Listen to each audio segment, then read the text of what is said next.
Hey everybody, I'm Thomas Leeb, and today we're going to take a good look at most of my guitar gear.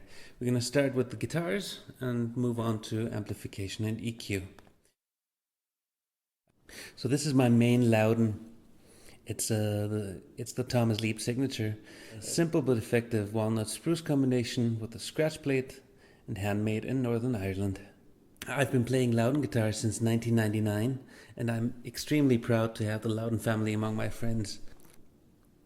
As far as the scratch plate goes, you attach wood to your guitar using double-sided poster tape. If you want a temporary solution, I've also seen somebody use painter's tape and a beer mat. By the way, if you play standing up, I cannot recommend one of these enough. It's called the Strap Keeper. This here is the very first Loudon baritone to come from the Downpatrick factory, and the second Loudon baritone ever. This is my backup guitar. It's a Parkwood 340 FM. It's a more affordable brand that I suggest to students and friends who can't afford a Loudon. This one costs well under $1,000, and no, it's not a Loudon, but you'd be a complete idiot to try and compare those two. I've been playing wire strings for almost a decade now, so now there's a Thomas Leeb signature set.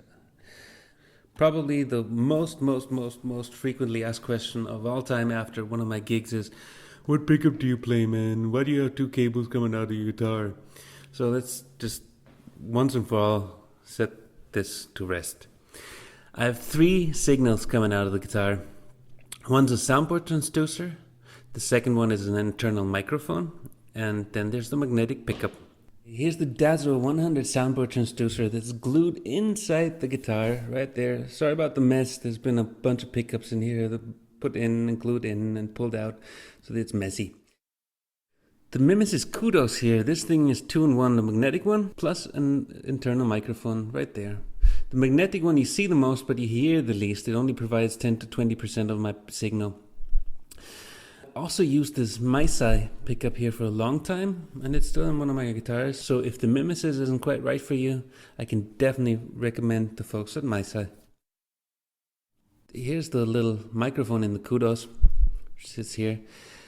People often complain the microphones in guitars sound boxy, and well, if you put a microphone in a box of wood, it's going to sound, what, boxy.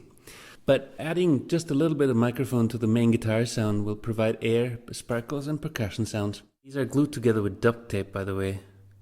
So this jack here is stereo or tip ring sleeve, and it branches out into two separate mono cables over here. The other one is just a regular mono on both ends. The cables are made by Evidence Audio, which I also can't recommend enough. So the trick is to have separate signals so you can get the best of each and try to control the worst of each. Now let me show you what I use to tweak the signals. This one's a Highlander PMDI PAMD Para Acoustic Mix DI, which doesn't exactly roll off the tongue, but doesn't matter because they don't make them anymore anyway. So they were wonderful because they have really strong EQ possibilities and 2 channels. And the Headway EDB-1, very powerful and has 2 channels, but it applies the same EQ settings to both channels. So I just use it for a single input. So thanks very much for hanging out, and I hope this has been informative. Bye bye.